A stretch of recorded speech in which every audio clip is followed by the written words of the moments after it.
Radio CHU, c'est ta radio.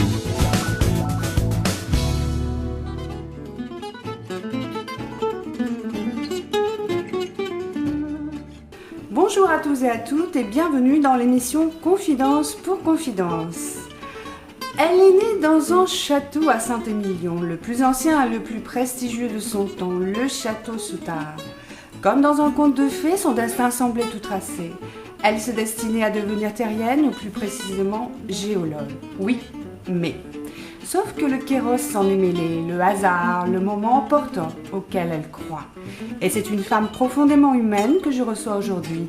À la fois douce et entière, elle dirige avec passion et d'une main de maître la machine à lire à Bordeaux, avec ses deux petites sœurs, la petite machine et la machine à musique. Et c'est de votre parcours, Hélène Desligneris, d'un parcours de vie en perpétuelle quête de sens, dont nous allons parler aujourd'hui. Hélène Desligneris, bonjour. Bonjour. Hélène Desligneris, vous avez passé votre enfance au milieu des bibliothèques installées par votre père. Cette enfance au milieu des livres, quelle a été son influence sur votre parcours et sur la femme que vous êtes devenue aujourd'hui ? Je pense qu'elle m'a fondée, formée, et que la femme que je suis aujourd'hui, avec toute sa complexité, sa diversité, sa pluralité, a été construite à ce moment-là. Pas dans la facilité à laquelle tout le monde peut croire vu de l'extérieur, plutôt dans la difficulté, plutôt une enfance un peu compliquée, un peu difficile, mais qui m'a permis aussi de grandir. Oui, c'est avec beaucoup de pudeur que vous évoquez tout ça en tout cas. Et justement, parce qu'on est dans une émission de livres, qu'est-ce que dans votre enfance, le livre a représenté pour vous ? Une évasion. D'abord, il a représenté un exemple de la part de mon père, qui était un très très grand lecteur et qui a pu quitter un milieu... un peu enfermé, qu'est la grande aristocratie, pour s'ouvrir à d'autres pensées, entre autres politiques, grâce à la lecture. Et pour moi, donc il y a eu cette référence-là, la nécessité de lire pour s'ouvrir au monde. Et ensuite, pour moi, Hélène, elle a été un moyen d'évasion. Je lisais le Club des 5, je lisais le Clan des 7, je lisais tout ce qui touchait aux scouts, je ne me rappelle plus le titre là précisément, mais toutes ces séries qui racontaient des aventures de scouts qui vivaient des aventures ensemble. Et moi, c'était mon rêve, c'était de faire des choses avec des amis, de partir dans la nature, de faire des feux de bois, des feux de camp, enfin des choses comme ça. Et donc la lecture m'a permis de m'évader de mon château, justement. Voilà, on est plutôt dans l'évasion, dans le voyage. Et pour continuer sur votre parcours, vous avez été élevé dans une pension catholique privée, je crois, c'est ça ? Le cours Albert le Grand, oui. Oui, où vous n'aviez pas accès aux grands auteurs, paradoxalement. Et aujourd'hui, vous êtes la directrice de la machine à lire, qui est d'ailleurs qualifiée un peu d'intello, parfois. Oui, de moins en moins, je l'espère, parce que je crois que je me permets d'insister là-dessus, parce que je l'ai acquise il y a 8 ans, et elle était en effet, à cette époque-là, très marquée, intello, et n'ayons pas peur des mots, gauchiste. Aujourd'hui, peu importe ma pensée politique, elle m'appartient. Moi, ce que je souhaite, c'est que la librairie soit une librairie ouverte à toutes et à tous, exigeante, mais qui dit exigeante dit pas forcément intello. C'est-à-dire que l'exigence, elle va plutôt se situer dans le rapport humain, le rapport à l'autre, l'accueil qu'on va réserver aux gens, le respect des gens. Quelqu'un qui lit Anna Gavalda, pour moi, est aussi respectable que quelqu'un qui lit Bourdieu ou Sophocle. Et cette exigence, c'est plus dans toute la capacité à recevoir les gens et dans les choix que nous faisons, d'essayer, puisque chaque livre en vente à la machine à lire est un livre choisi par nous, c'est d'essayer justement de ne pas laisser de place à une pensée qui sont les pensées extrémistes, mais en même temps à rester ouvert démocratiquement à toutes les pensées. Je ne vois pas au nom de quoi je demanderai aux gens de ne pas lire tel livre ou tel livre. Je veux dire, après, on peut d'autant mieux défendre les livres qu'on les critique. Oui, c'est l'accès à la lecture finalement qui est important. L'accès à la lecture et puis le côté... j'ai participé récemment à des universités populaires avec Jacques Ralit, qui est le grand monsieur de la culture. Et c'est ce que j'essayais de dire, c'est-à-dire que pour moi, la culture la machine à lire doit être un lieu d'ouverture. Un lieu d'ouverture, c'est-à-dire un lieu où chacun se sente bien, et ça n'a pas de contradiction notoire avec l'exigence et avec le côté intellectuel des choses. Mais je ne souhaite pas que la machine à lire continue à avoir un regard de librairie intellectuelle. Je souhaite, mais après c'est à nous de le faire, quel est le regard qu'elle commence à avoir sur une librairie qui porte des valeurs. Et ça me convient mieux. Parce que je trouve que intellectuel c'est un peu excluant. Oui, c'est plus enfermé à ce moment-là. Oui, puis ça veut dire que toute une frange de la population. Moi, même si il y a des livres que je ne peux même pas imaginer qu'ils soient écrits, je peux comprendre qu'on les lise. Je veux dire, il y a des livres très people, des livres de témoignages, des livres comme ça, mais de quel droit je ne les aurais pas? Enfin, au nom de quoi je vais dire ça c'est bien, ça c'est pas bien? Moi, j'ai ma pensée personnelle, mais après, toute l'exigence de la machine, ça va être à lire, c'est d'être dans justement le conseil qu'on va faire aux clients. Et c'est vraiment quelque chose qu'on a énormément mis en place avec beaucoup de mots, beaucoup de conseils. Et on va aller conseiller tel livre. Et si on nous demande notre avis sur un livre que nous ne lirions pas ou avec lequel nous ne sommes pas en adéquation, nous dirons simplement que nous ne l'avons pas lu et que ce n'est pas notre pensée. Et pour en revenir à votre parcours, vous avez donc été élevé dans une pension catholique privée, donc vous n'aviez pas accès aux grands auteurs. Et aujourd'hui, donc, comme on a dit, vous êtes la directrice de la machine à lire. Quand on regarde votre parcours, est-ce qu'on peut dire que vous avez pris une certaine revanche, un contre-pied sur la vie ? Je ne pense pas que ce soit en ces termes-là. Je trouve d'ailleurs vos questions extrêmement intéressantes parce que ce sont des questions que je ne me suis jamais posées. J'ai le sentiment que les choses se mettent en place naturellement. Je crois que quand vous avez été, par exemple, privé d'un auteur comme Camus, on peut penser ce qu'on veut de Camus, mais c'est un grand auteur. Après, quand vous avez été privé de toute la pensée philosophique, etc., qui ne correspondait pas à un engagement chrétien, religieux, et que vous découvrez ça, vous vous rendez compte des manques que ça a généré. Et je crois qu'après, je pense que je pourrais dire de manière très, très simple et peut-être très humble que je suis construite sur des manques. Et je pense que c'est ces manques qui m'ont donné l'envie de faire autrement. C'est parce que j'ai manqué de liberté que je l'ai recherché après à tout crin. C'est parce que j'ai lu des auteurs qui ont beaucoup parlé du désert, et Alexandra David-Neil, ou Isabelle Ebérard, ou Monod, que je suis partie passer Noël dans le désert, parce que je pensais que c'est le seul endroit où je serais tranquille. Je veux dire, c'est vraiment en découvrant tout ça que j'ai adapté ma vie à ce qui m'avait manqué, en fait. D'accord, donc vous êtes plutôt construite sur des manques. Et d'ailleurs, finalement, vous n'êtes pas devenue géologue comme votre destin le prédisait, mais documentaliste. Quelle est la part justement du destin du kéros, je crois que vous croyez beaucoup en ce concept dans votre vie? Moi, j'ai le sentiment, avant, jusqu'il y a 6 ans, j'étais dans une foi très profonde. J'étais très catholique et très pratiquante, très chrétienne, catholique pratiquante. Donc j'allais à la messe le dimanche, voire plus. Et j'ai perdu la foi à la mort de mon père. Et donc, jusqu'à il y a 7 ans, il y avait ce Dieu dans lequel je croyais qui faisait un peu office de pourvoyeur.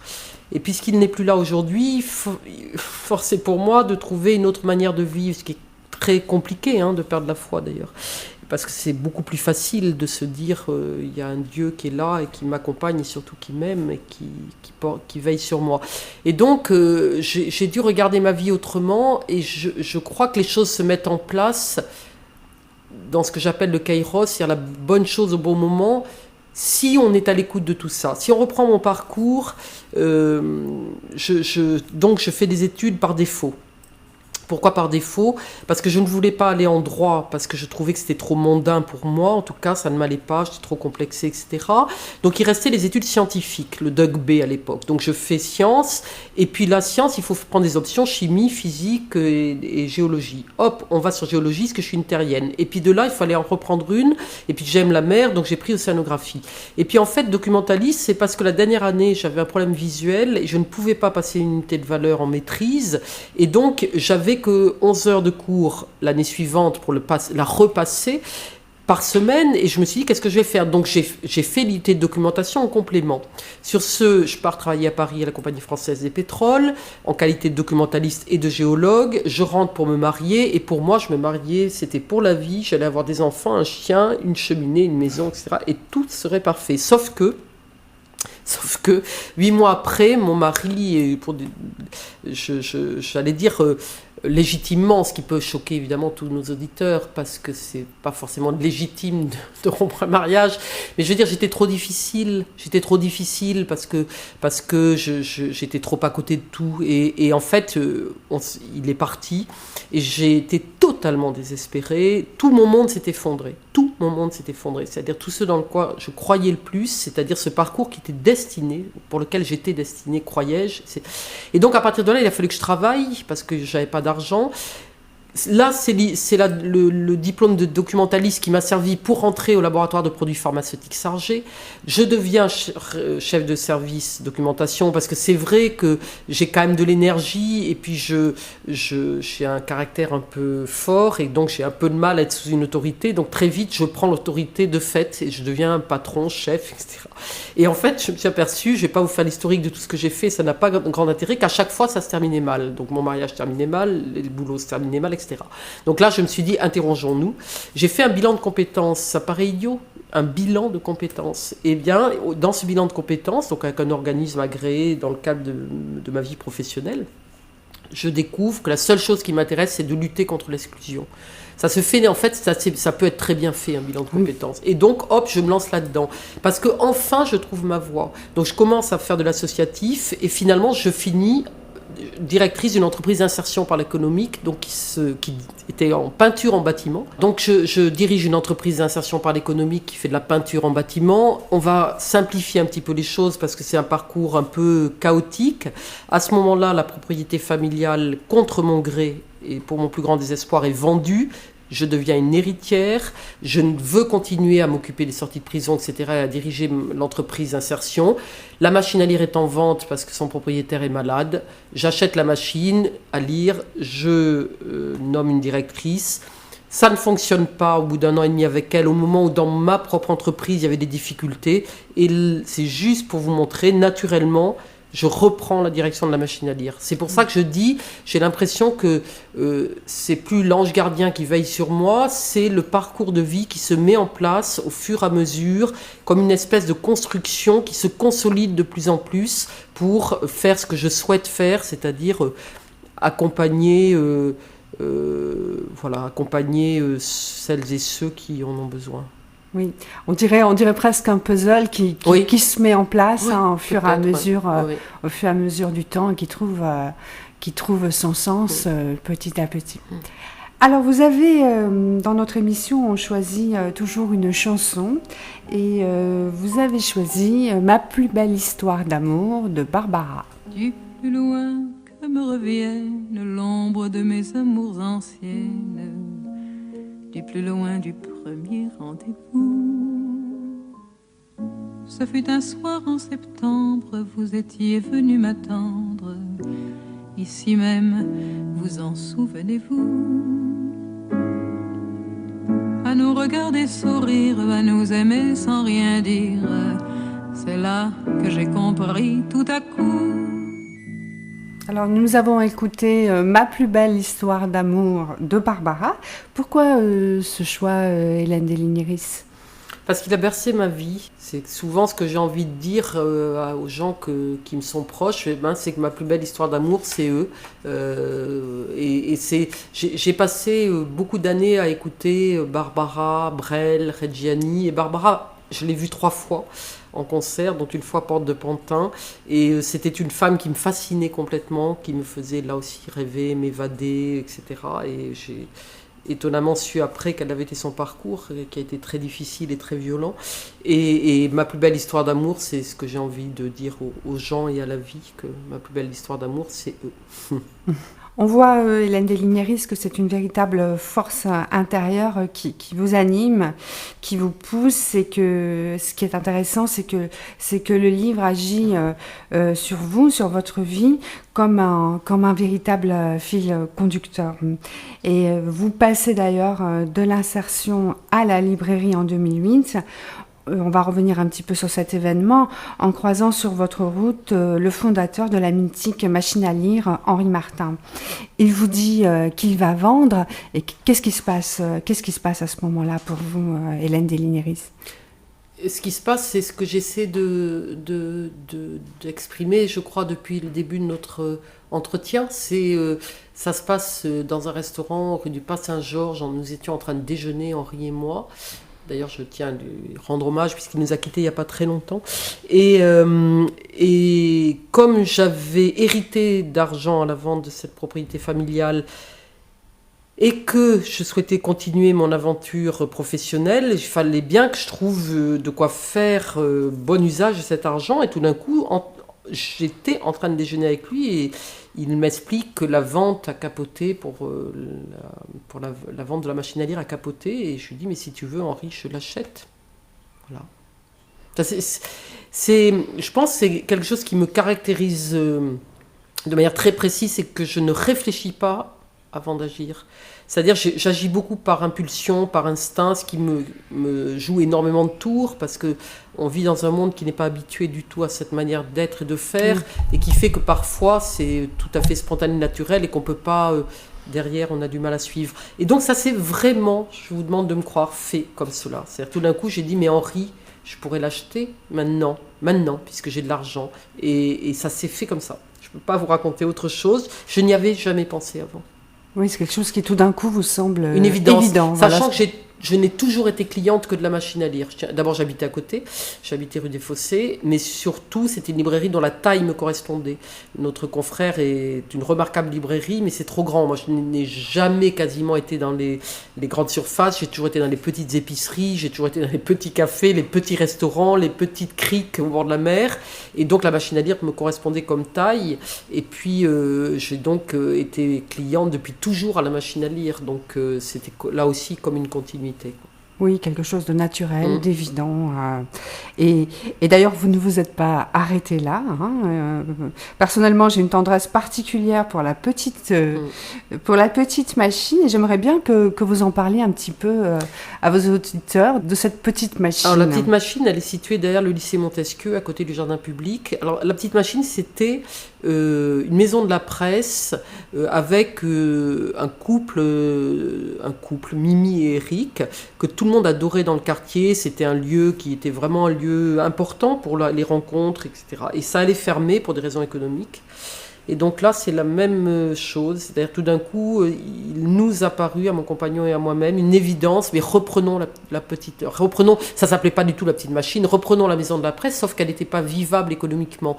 Et que moi, il ne faut pas oublier que je suis une terrienne. Donc, il n'est pas question que les choses ne deviennent pas économiquement parlant viables. Ou alors, je fais le choix, comme on en parlera tout à l'heure pour la machine à musique, de dire, voilà, je vais apporter un peu d'argent chaque année pour que ça ne ferme pas pendant X temps.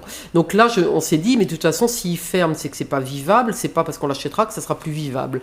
Donc, comment va-t-on faire ? On va y adjoindre des livres, et on revient encore sur les livres, c'est-à-dire qu'on y adjoint... Donc, on a rencontré les propriétaires en leur disant, voilà ce que nous vous proposons, nous achetons votre maison de la presse, et vous, Madame Menu, vous devenez salarié de ce qui deviendrait la petite machine. Donc évidemment pour eux c'était comme un miracle quoi. Mais donc oui, on a acheté la petite machine. Nous avons acheté la petite machine. Madame Menu est devenue salariée. Nous avons embauché une autre salariée parce que ce qui a été très compliqué, c'est qu'eux travaillaient 6 jours sur 7 et avaient beaucoup de difficultés à comprendre du jour au lendemain qu'il fallait pas qu'il fasse plus de 35 heures et que son mari ne pouvait pas travailler à la petite machine parce qu'il était lui-même, il avait une activité, sinon c'était du travail déguisé. Donc ça a été quelque chose de compliqué, de passer d'un statut à l'autre pour elle en tout cas. Et voilà, et c'est devenu la petite machine donc dans laquelle il y a maintenant, on est passé, moi je trouve les chiffres sont parlants, on est passé de, mettons, 50 € de chiffre d'affaires par mois de livres à 3 000, 4 000, 5 000, voire 6 000 € par mois. à Noël. Donc on est passé sur un endroit qui allait mourir à un endroit qui vit, et qui vit avec une table, des chaises, du café, du thé, des bonbons. On ne sait pas quoi mettre pour que ça devienne un lieu de convivialité. Et nous avons fait le choix de ne jamais la fermer, cette petite machine. Pourquoi ? Parce que pour avoir travaillé avec les plus démunis, je sais que tous les moments les plus difficiles, c'est les moments où tout le monde est en vacances. Le mois d'août à Bordeaux. Oui. Donc je me suis dit, si jamais on ferme, on est comme tout le monde. C'est-à-dire que je prétends pas à la différence, mais j'essaie simplement de penser autrement. C'est-à-dire on va nous aussi provoquer de l'exclusion. Donc en fait, c'est très compliqué, là je ne rentrerai pas dans les détails parce qu'on ne peut ouvrir que le matin, on n'a pas le droit d'ouvrir 7 jours sur 7 dans ces cas-là, etc. Mais en été, mettons du 15 juillet à fin août, nous sommes ouverts le matin et ça permet que les gens qui sont seuls dans le quartier, il y a beaucoup de personnes très très âgées, je discutais hier à la petite machine avec une dame qui a 95 ans et demi, me dit-elle, tous les jours vient, qui lit jusqu'à minuit, qui achète tous ses livres à la petite machine.